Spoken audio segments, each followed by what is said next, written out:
ये क्या वजह है, ये तो तीनों लड़का पकड़ाएगा तब पता चलेगा। एफआईआर दर्ज हो गए और केस नंबर नहीं दिया गया है। इस केस को दबाया जा रहा है। वो दिल्ली जा रहा था, मम्मी से बोला कि मम्मी हम इंटरव्यू देने जा रहे हैं। मम्मी जो 16 या 17 तारीख को हम घर चले आएंगे, इंटरव्यू दे लेते हैं। उसके बाद 14 तारीख को मेरे घर में कॉल आया कि हर्ष का तबीयत बहुत खराब है, ऋतिक के घर पड़ा हुआ है। तो नहीं गए वहाँ, तो गए तो देखे कि ये तो डेड बॉडी है। लोहानीपुर क्षेत्र के ही एक अधिकारी राजेश रंजन हैं, उन्होंने बताया है कि हर्ष जो है वो नशा के चपेट में था। क्या ये बात सही है? नशा के चपेट में नहीं था। जब बाहर कभी कदाल 20 दिन 21 दिन पर उसका दोस्त लोग के पास जाता था तो वो नशा गांजा वांजा करता था। यह निकम्मा है जो एफआईआर भी दिया गया है जिसमें केस नंबर नहीं दिया गया है। यही कदम कुआं थाना का केस दबाने का। हर्ष नशा किया तो तीनों दोस्त नशा किया होगा। अगर तीनों दोस्त से पूछा जाए, अगर तीनों जिंदा है तो वो कैसे मर गया?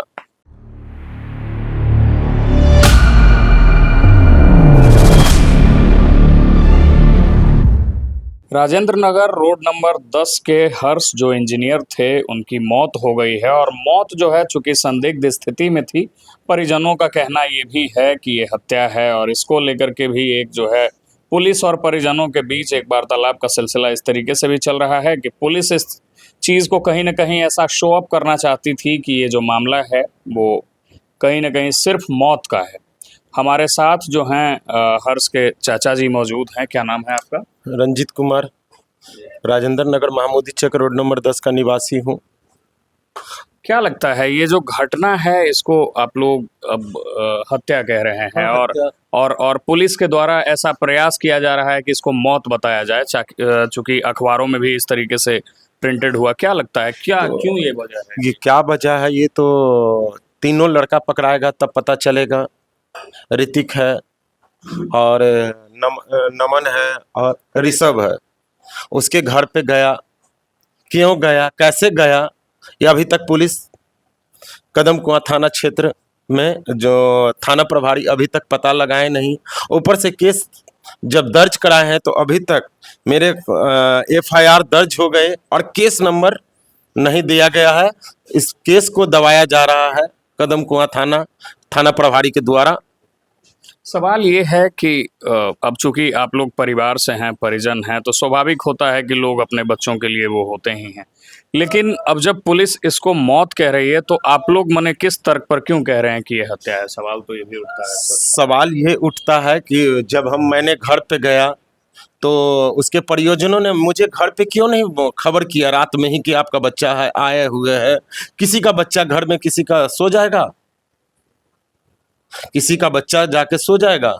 हमको 7 बजे क्यों सुबह फोन किया, पहले क्यों नहीं किया? एक बार हम चाहेंगे कि आप थोड़ा ब्रीफ में हमको बता दें कि ये घटनाक्रम की शुरुआत कैसे हुई। चूंकि हम कई एक माध्यमों से पढ़े और जाने कि हर्ष जो है वो इंजीनियरिंग का छात्र रहा है, इंजीनियर था बतौर, हमको लगता है कि 25 वर्ष उसकी आयु थी।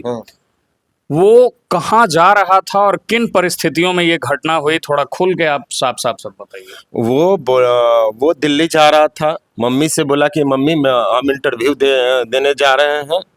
मम्मी जो 16 या 17 तारीख को हम घर चले आएंगे, इंटरव्यू दे लेते हैं। छोटा मोटा कहूँ ना कहूँ जॉब मिल जाएगा, जो हम पटना में नहीं रहना चाहते हैं। इसलिए मेरा दोस्त लोग बहुत तंग करते रहता है, कभी पैसा मांगता है, कभी उसको पे दबाव डालने रहता है। इसलिए काफ़ी दिनों से वो घर में रह रहा था। यही इसी मकान? हाँ, इसी मकान में घर में रह रहा था।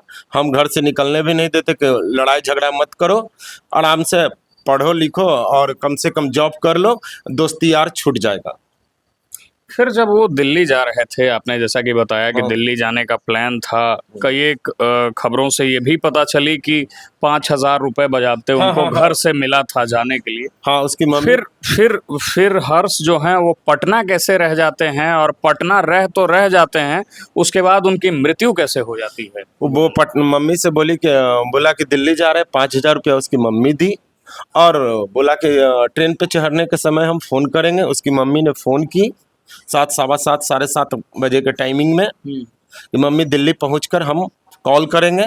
उसके बाद हम लोग को कुछ जानकारी नहीं है उसके बाद 14 तारीख को मेरे घर में कॉल आया कि हर्ष का तबीयत बहुत खराब है, ऋतिक के घर पड़ा हुआ है। और कितने तारीख को वो निकले थे यहाँ से? वो 13 तारीख को शाम में निकला था। 13 तारीख को शाम। हाँ, हर्ष जो है वो अपने घर से नौकरी के तलाश में निकल रहे थे। उनको ये उम्मीद थी कि वो इंटरव्यू देंगे और उनको नौकरी मिलेगी। हालांकि 14 तारीख को इनको फ़ोन आता है इनके परिजनों को, हर्ष के, और कहा जाता है कि उसकी तबीयत खराब हाँ, है। तबीयत खराब। कहाँ आप लोग ले गए उसके बाद? कहूँ नहीं गए, वहां तो गए तो देखे कि ये तो डेड बॉडी है, डेड बॉडी है ऋतिक के घर। ऋतिक के घर। और आपको ये खबर किसने की थी? रोहित, हर्ष का एक फ्रेंड है, बेस्ट फ्रेंड है बचपन का, वही फोन किए। और ऋतिक के मम्मी उसके पास फोन की थी, रोहित के पास। सवाल ये भी उठता है भाई साहब कि जैसे कोई अब जो मृत व्यक्ति है उस किस तरीके का, कैसा प्रवृत्ति का था, क्योंकि उसको लेकर के कई एक चीजें जो है स्प्रेड किया जा रहा है, आप भी देख रहे होंगे। कई एक अखबारों के माध्यम से, कई एक खबरों के माध्यम से ऐसा कहा जा रहा है कि लोहानीपुर क्षेत्र के ही एक अधिकारी राजेश रंजन है, उन्होंने बताया है कि हर्ष जो है वो नशा के चपेट में था। क्या ये बात सही है? नशा के चपेट में नहीं था वो, कभी कदाल गांजा उंजा पीता था। वो मेरे घर में रहता था तो हमको खुद पता है, गार्जियन को, कि नशा करता है कि नहीं करता है। जब बाहर कभी कदाल 20 दिन 21 दिन पर उसका दोस्त लोग के पास जाता था तो वो नशा गांजा उंजा करता था। क्या यही वजह रही होगी कि वो दिल्ली नहीं जा पाए? आपको क्या लगता है? अब ये तो वजह हम नहीं जान सकते। उसके दोस्तों लोग तीनों जब दोस्त पकड़ाएंगे। अभी उन दोस्तों की स्थिति क्या है? वो लोग अभी पकड़े गए हैं या कहाँ हैं, फ्री हैं? एक क्या? दोस्त पकड़ाया था, वो थाना प्रभारी छोड़ दिए हैं, और 2 दोस्त को अभी तक पता तक नहीं थाना प्रभारी लगाए। कदम कुआं निकम्मा है। किसी भी मौत में जब कोई व्यक्ति मृत हो जाता है तो एक मेजर पार्ट ऑफ जस्टिस जो है उस चीज से पता चलता है कि उसकी पोस्टमार्टम रिपोर्ट में क्या आई। हाँ। अभी तक पोस्टमार्टम की क्या स्थिति है? पोस्टमार्टम रिपोर्ट अभी तक नहीं आई है। 14 तारीख को ये घटना आप लोगों के संज्ञान में आई, जानकारी में आई, और आज है कायदे से 17 तारीख है। हाँ, 14 से अभी हम अगर गिने तो 3-4 दिन बीत गए। बावजूद इसके अभी तक पोस्टमार्टम रिपोर्ट नहीं है। क्या लगता है आपको? सच्चाई सामने आना चाहिए। वो तीनों लड़का को पकड़ लीजिए और पता लगा लीजिए क्या सही है क्या गलत है। यह निकम्मा है जो FIR भी दिया गया है जिसमें केस नंबर नहीं दिया गया है। यही कदम कुआं थाना का केस दबाने का मामला दर्ज है। आपने FIR जो रजिस्टर करवाया उसमें केस नंबर नहीं दिया गया है। आप कह रहे हैं कि ये हत्या है जिसको कि अधिकारियों के द्वारा मौत बताने का प्रयास किया जा रहा है। आपके बच्चे जो अब इस दुनिया में नहीं रहे, आपके भतीजे हर्ष, उनके विषय में कहा जा रहा है कि वो ओवर यूजिंग, मतलब नशा का बहुत ज्यादा वो यूज करते थे। क्या लगता है किन परिस्थितियों में इस केस को ले जाने का प्रयास कर रही है पुलिस? ठीक है, हर्ष नशा किया तो तीनों दोस्त नशा किया होगा। अगर तीनों दोस्त से पूछा जाए, अगर तीनों जिंदा है तो वो कैसे मर गया? नशा अगर हम 3 मिलकर किए हैं तो हमको तीनों का मौत होना चाहिए। कहाँ से इंजीनियरिंग की पढ़ाई हर्ष ने की थी? दुर्गापुर से पढ़े जी, BC राय कॉलेज से, और पास आउट किया सन जोसेफ स्कूल राजेंद्र नगर से, 10th किया था। चलिए, तो ये हर्ष के परिजन थे, हर्ष उर्फ भोलू, जिनकी की मृत्यु हुई है।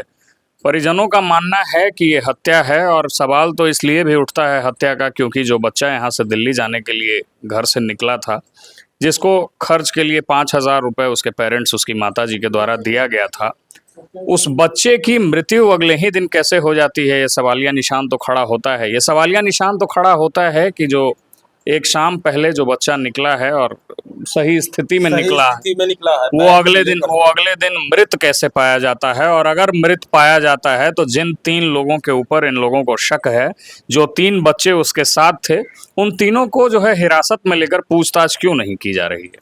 सवाल उठता है। इन सवालों के साथ हम आपको छोड़े जाते हैं वॉच न्यूज़ पर। मेरा नाम रमनीक राज है, आप देख रहे हैं वॉच न्यूज़। बहुत बहुत धन्यवाद।